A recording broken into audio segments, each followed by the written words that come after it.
Hi viewers, welcome to சின்னக்கா சமையல். நீங்கள் பாருங்கள், கத்திரிக்காவையும் உருளைக்கிழங்கையும் வச்சு அருமையான ஒரு கிரேவி ஒன்று ரெடி பண்ணலான்னு இருக்கேன். அதுக்கு பார்த்தீங்கன்னாக்கா கத்திரிக்காய் நமக்கு தேவையான அளவுக்கு கத்திரிக்காய் எடுத்து வச்சுக்கிறோம். ரொம்ப எலசாக இருக்கிற மாதிரி பொடியாக இருக்கிற கத்திரிக்காயை எடுத்து கறிகாரியாக நறுக்கி எடுத்துக்கலாம். அப்படியே எண்ணெயில் போட்டு பொரிச்சு எடுத்துக்கலாம். பொரிச்சின்னா ரொம்ப பொரிக்கிறதில்ல, ஓரளவுக்கு எண்ணெயிலேயே வேக விட்டு அந்த கத்திரிக்காவை அப்படியே எடுத்து நம்ம தனியாக வச்சுக்கலாம். இப்படி நினச்சி செய்யும்போது பார்த்திங்கனாக்கா அந்த டேஸ்ட் வந்து ரொம்ப கூடுதலாக இருக்கும். அவ்வளோ சூப்பராக இருக்கும். நீங்கள் சாதத்துக்கும் இல்லை டிஃபன் ஐட்டம் சாதத்துக்கு போட்டு சாப்பிடும்போது பார்த்திங்கனாக்கா கொஞ்சமாக போட்டுட்டா அப்படி ஒரு டேஸ்ட்டு இருக்கும். ஸோ அதனால தான் இது வந்து கத்திரிக்காவை அரிஞ்சு அப்படியே எண்ணெயில் போட்டு நல்ல ஒரு தரமான சூழலுக்கு, அதாவது ரொம்ப வந்து கருக விடாமல் வெந்துடுச்சின்னு தெரிஞ்ச உடனே அதை போட்டு எடுத்துடலாம். அதே மாதிரி தான் உருளைக்கிழங்கையும் எடுத்து பார்த்திங்கனாக்கா மேலே இருக்கிற தோலையெல்லாம் நீக்கிட்டு அதை வாஷ் பண்ணிவிட்டு நல்லா ட்ரையாக, அதாவது துணியில் துடைச்சிட்டு அதை கட் பண்ணி நமக்கு தேவையான ஷேப்புக்கு கட் பண்ணி எடுத்து வச்சுக்கிறோம். அந்த உருளைக்கிழங்கையும் எடுத்து நம்ம அப்படியே எண்ணெயிலேயே போட்டு நம்ம பொரித்து எடுத்துக்கலாங்க. இந்த குழம்பு பார்த்திங்கனாக்கா இப்படி நம்ம செய்யும்போது அப்படி ஒரு டேஸ்ட் இருக்கும். அதாவது சாப்பிட்டா மட்டும்தாங்க அது தெரியும். நம்ம எவ்வளோ தான் நம்ம சொன்னால் ஏற்றுக்க முடியாது. ஆனால் அது செய்து சாப்பிட்டு பாருங்கள், அப்படி ஒரு டேஸ்ட்டு இருக்கும். இப்போ ஈவினிங் பிள்ளைங்க வராங்க, வழக்கம் காலையில் டிஃபனுக்கு அதே தான் கொடுப்போம். திரும்ப மதியம் லஞ்சுக்கு பார்த்திங்கனாக்கா சாம்பார் பார்த்திங்கன்னா மேக்ஸிமம் அதையே ஈவன் பண்ணுறோம்.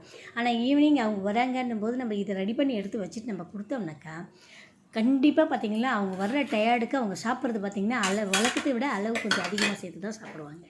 பாருங்கள், நறுக்கின உருளைக்கிழங்கையும் போட்டு நல்லா பொரிச்சிடுவோம்.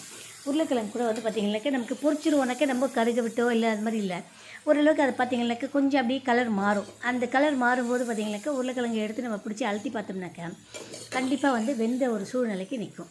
ஸோ அந்த நேரத்தில் நம்ம உருளைக்கிழங்கையும் எடுத்து நம்ம ட்ரை பண்ணி எடுத்து வச்சுக்கலாங்க. ஸோ உருளைக்கிழங்கையும் கத்திரிக்காயையும் பார்த்திங்கனாக்கா நல்லா வந்து எண்ணெயில் பொரித்து எடுத்து வச்சுக்கிட்டோம். இப்போ இதுக்கு தேவையான அளவுக்கு மசாலாக்கள் பார்த்திங்கனாக்கா மசாலாவை நம்ம ரெடி பண்ணிடலாம். வேறு ஒரு கடாயில் இப்போ இந்த கடாயை எடுத்து வச்சுட்டு இப்போ நான் வந்து இதுக்கு தயிர் மிக்ஸ் பண்ண போகிறேன். நல்ல தயிர் வந்து ஒரு 100 கிராம், கண்டிப்பாக 100 கிராம் தயிர் போட்டிருக்கேன். அதுக்கு பார்த்திங்கனாக்கா தேவையான அளவுக்கு அந்த மசாலா ரொம்ப சுத்த விட வேண்டாம், கொஞ்சமாக அதுக்கு சுத்தினால போதும். அதாவது ஒரு 2-3 முறை சுற்றினா போதும். பாருங்கள், இப்போ இதுக்கு தேவையான அளவுக்கு பார்த்திங்கனாக்கா கொஞ்சம் வந்து மிளகு, அடுத்து வந்து கொஞ்சம் ஜீரகம், கண்டிப்பாக வந்து கொஞ்சம் மிளகு, கொஞ்சம் ஜீரகம், கொஞ்சமாக வந்து தனியாத்தூள், உரப்புக்கு தேவையாக இருந்தாக்கா நீங்கள் மிளகுத்தூள் அந்த மாதிரி போட்டுக்கலாம். போட்டு இதை வந்து கொஞ்சம் சுத்த விட்டுட்டு அப்படியே எடுத்து வச்சுக்குவோம். எடுத்து வச்சுக்கிட்டோம்னாக்கா இப்போ இதுக்கு தாளிப்பு, இது வந்து நம்ம கடைசியில் தான் நம்ம அதை போட்டு நம்ம வந்து நல்லா கொதிக்க வைக்க போகிறோம். இந்த டேஸ்ட் வந்து அவ்வளவு சூப்பராக இருக்குங்க. இது பிள்ளைங்களுக்கு செய்து கொடுங்க, கண்டிப்பாக சாப்பிடுவாங்க. நம்ம வழக்கமாக எப்போவுமே கத்திரிக்காய் காரக்குழம்பு, கத்திரிக்காய் புளிக்குழம்பு, கத்திரிக்காய் எண்ணெய் கத்திரிக்காய் குழம்பு இப்படி தான் பண்ணிட்டு இருப்போம்.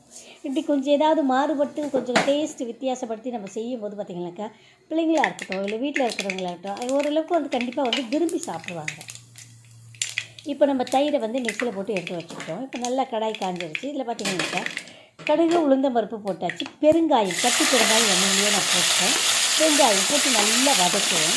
நல்ல வெங்காயம் வந்து கண்ணாடி பதத்துக்கு நமக்கு வதங்கி நிற்கும் போது பார்த்திங்கன்னா நல்லா வதங்கட்டும். கொஞ்சம் மஞ்சத்தூள் போட்டுக்கலாம். அது இந்த அவ்வளவு டேஸ்ட்டாக இருக்குங்க. நீங்கள் கண்டிப்பாக வந்து லைக் கொடுங்க, லைக் வரும், ஏன்னா அந்தளவுக்கு டேஸ்ட் இருக்குது. ஸோ ஒரு லைக் கொடுங்க, உங்களோட கருத்துக்களை வந்து கமெண்டில் பதிவிடுங்க. மறக்காமல் சப்ஸ்கிரைப் பண்ணுங்கள். சப்ஸ்கிரைப் பண்ணவங்க ஷேர் பண்ணுங்கள், சப்ஸ்கிரைப் பண்ணாதவங்க சப்ஸ்கிரைப் பண்ணுங்கள். மறக்காமல் பக்கத்தில் இருக்கிற பெல் பட்டனை அழுத்த மறந்துடாதீங்க. அப்போ தான் என்னோடய பதிவுகள் உங்களுக்கு உடனே வந்து சேரும். நல்ல வெங்காயம் பார்த்திங்கனாக்கா நமக்கு வந்து ஒரு கண்ணாடி பதத்தில் நல்லா வணங்க ஆரம்பிச்சிருச்சு. கட்டி பெருங்காயம் தான் போட்டிருக்கேன். உங்கள்கிட்ட தூள் பெருங்காயம் இருந்தாலும் பெருங்காயத்தூள் இருந்தாலும் நீங்கள் போட்டுக்கோங்க, அது ஆப்ஷன்ஸ் தான். உங்களுக்கு என்னவா பிடிக்குதோ அந்த மாதிரி போட்டுக்கோங்க. நான் கட்டி பெருங்காயம் போட்டிருக்கேன். கொஞ்சம் மஞ்சத்தூள் போட்டு நல்லா வணக்கிட்டு கருவேப்பிலையும் இதிலே போட்டுருவோம். கருவேப்பிலை போட்டு நல்லா வணக்கி விடுவோம். நல்லா வணங்கினதுக்கப்புறம் பார்த்திங்கனாக்கா நம்ம அந்த எண்ணெயில் போட்டு எடுத்து வச்சுருக்கோம் இல்லையா, கத்திரிக்காயும் ப்ளஸ் உருளைக்கிழங்கையும் அதையும் போட்டு இதில் அப்படியே வந்து நல்லா இன்னும் கொஞ்சம் கூடுதலாக அப்படியே வணக்குவோம். இதில் வணக்கிறதுக்கு முன்னாடி பார்த்திங்கனாக்கா பொடியாக நறுக்குன்னு கொஞ்சமாக, அதிகமாக இல்லை கொஞ்சமாக எடுத்துட்டுருக்கேன். அதாவது ஒரு 3 தக்காளி எடுத்துட்டுருக்கேன். 3 தக்காளி வந்து நல்ல பொடியாக நறுக்கி எடுத்து கொட்டி இந்த தக்காளியோட ஈரம் அந்த தக்காளியோட தொட்டு தெரிகிற அளவுக்கு நல்லா வதக்கிடலாம். நல்லா வதங்கட்டும். அது வந்து செம்ம டேஸ்ட்டாக இருக்கும். நீங்கள் செய்து சாப்பிட்டு பாருங்கள். இந்த தக்காளியோட ஈரம் நல்லா வதங்கட்டும். அதே போல் தொக்கு பிரியணும் அப்படின்னாக்கா கொஞ்சம் தக்காளி இது பண்ணும்போது வதக்கும் போது நம்ம கொஞ்சம் உப்பு போட்டோன்னு வச்சுக்கோங்களேன். அந்த வதங்கும் போது பார்த்திங்கன்னா வேகமாக வதங்கும், நமக்கு அந்த தோல் பிரிவுகள்லாம் உடனே கொண்டே நடைபெறும். அதனால் பாருங்கள், உப்பு போட்டுட்டு கொஞ்சம் நல்லா வதக்கி விடுங்க. அப்படியும் வதங்கலை அப்படின்னாக்கா உப்பு போட்டு கொஞ்சமாக தண்ணியை ஊற்றிட்டு கொஞ்சம் கொதிக்க விடுங்க பாருங்கள், அப்படியே குழஞ்சி நிற்கும். அந்த நேரத்தில் நம்ம நமக்கு தரமான ஒரு சூழலுக்கு இது வந்துச்சு நம்ம தெரிஞ்சுக்கலாம். ஸோ நல்லா வதக்கிடுவோம். நல்லா வதக்கியாச்சு. இப்போ நம்ம தேவையான அளவுக்கு அந்த மிளகாத்தூள்கள், அதாவது டேஸ்ட்டுக்காக நம்ம பார்த்துட்டு அது போட்டுக்கலாம். இப்போது இந்த கிரேவி அவ்வளவு டேஸ்ட்டு செம்ம சூப்பராக இருக்குங்க. நீங்கள் செய்து கொடுங்க. கொஞ்சமாக போட்டுக்கிட்டாலும் அவ்வளவு சூப்பராக இருக்கும். அதாவது சில பேர் சொல்லுவாங்க பார்த்தீங்களா, கொஞ்சமாக சாப்பிட்டாலும் திருப்தியாக இருக்கணும்னு சொல்கிறோம் இல்லையா, அந்த திருப்திகரமான ஒரு டேஸ்ட் இந்த மாதிரி நம்ம செய்யும்போது கண்டிப்பாக கிடைக்கும். அப்புறம் தண்ணி ஊற்றி நல்லா கிரேவி பதத்துக்கு நம்ம கொண்டு வந்துட்டோம். இப்போ நமக்கு தேவையான மசாலாக்கள்னு பார்த்திங்கனாக்கா கொஞ்சமாக தனியாத்தூள் போட்டிருக்கேன், கொழும்பு மிளகாத்தூள். நம்ம வீட்டில் நம்மளே நார்மலாக மிளகாய், தனியா, கடலைப்பருப்பு, உளுந்தப்பருப்பு, ஜீரகம், மிளகு இதெல்லாம் போட்டு அரைச்சி எடுத்து வச்சுருப்போம் இல்லையா, அந்த மிக்சிங் மிளகாத்தூள், கொழும்பு மிளகாத்தூள் கொஞ்சம் போட்டிருக்கேன். இது வேறு எது கரம் மசாலா அந்த மாதிரியெல்லாம் எதுவும் பயன்படுத்தலை, கொழும்பு மிளகாத்தூள் மட்டும் போட்டிருக்கேன். தேவைக்கு சால்ட்டை பயன்படுத்திக்கோங்க. பாருங்கள் நல்லா நல்லா கொதித்து ஒரு தரமான ஒரு சூழலுக்கு நின்றுச்சு. இப்போ நம்ம அதை எண்ணெயில் பொரித்து எடுத்து வச்சுருக்கிற கத்திரிக்காயும் உருளைக்கிழங்கையும் அப்படியே போட்டு கொஞ்சம் நேரம் அதில் கிளறி ஊற விடுவோம். கொஞ்சம் அப்படியே கிளறி ஊற விட்டுட்டு நம்ம எதுக்காக இதுனாக்கா நம்ம வெறுமனே தான் எண்ணெயில் போட்டு எடுத்தோம். ஸோ அதனால் இதில் ஊற விடும்போது பார்த்திங்கன்னா அந்த மசாலா ப்ளஸ் உப்பு அது கொஞ்சம் நல்லா ஊறி நிற்கும்போது நமக்கு அந்த கூடுதலான டேஸ்ட் அப்படியே நாக்கில் நிற்கிற மாதிரி இருக்கும். அவ்வளவு சூப்பராக இருக்குங்க. நீங்கள் கண்டிப்பாக செய்து சாப்பிடுங்க. ஆச்சா, இப்போது நம்ம அந்த அரைச்ச விழுது, அதாவது தயிரில் சில மசாலா பொருட்கள் போட்டு ஆட்டினாலே அதை எடுத்து அப்படியே கெட்டியாக எடுத்து ஊற்றிடுங்க. ஊற்றிட்டு ரொம்ப நேரம் கொதிக்க விட வேண்டாம், பரவாயில்லை, இருந்தாலும் நல்ல கிளறிட்டு அப்படியே வெயிட் பண்ணுங்கள். அருமையாக கொதித்து ஒரு அதாவது கொதி திரும்பி அப்படி நிற்கும். அந்த தருணத்தில் ஒரு டேஸ்ட் பார்த்துக்கோங்க. ஸோ எப்படி இருக்குன்னு சொல்லிட்டு உரப்பு இருக்கா உப்பு இருக்கா இதையெல்லாம் பார்த்துருங்க. உரப்பு உப்பு இருக்குது ஓகே அப்படின்னா கொஞ்சம் நேரம் அதை அப்படியே மூடி வச்சுட்டு நமக்கு தேவையான அளவுக்கு கொத்தமல்லி எடுத்து வச்சுருக்கோம்.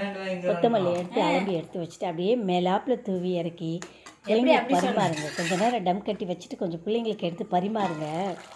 சூப்பராக இருக்குங்க. நீங்கள் செய்து சாப்பிட்டு பாருங்கள். சாப்பிட்டு பார்த்துட்டே உங்களோட சொல்லுங்கள். அவ்வளவு டேஸ்ட்டு செம்மையாக இருக்கும். ஒரு மாற்றம் தான். நம்ம ஒரே மாதிரி செஞ்சுட்டு இருக்காம கொஞ்சம் மாறுபட்டு செய்து கொடுக்கும்போது பிள்ளைங்களுக்கு பிடிக்கும் இல்லையா, அந்த டேஸ்ட் ஆகணும் போது ஒரு வயசு சாப்பாடோ இல்லை ஒரு தோசையோ ஒரு கூடுதலாக சாப்பிடுவாங்க. அதுதானே நமக்கு திருப்தி. அந்த அருமையான சுவையான ஒரு கத்திரிக்காயும் உருளைக்கிழங்கையும் போட்டு ஒரு அருமையான ரெசிபி செஞ்சுருக்கேன். கண்டிப்பாக உங்களுக்கும் பிடிச்சிருந்தா ஒரு லைக் கொடுங்க. உங்களோட கருத்துக்களை கமெண்டில் பதிவிடுங்க.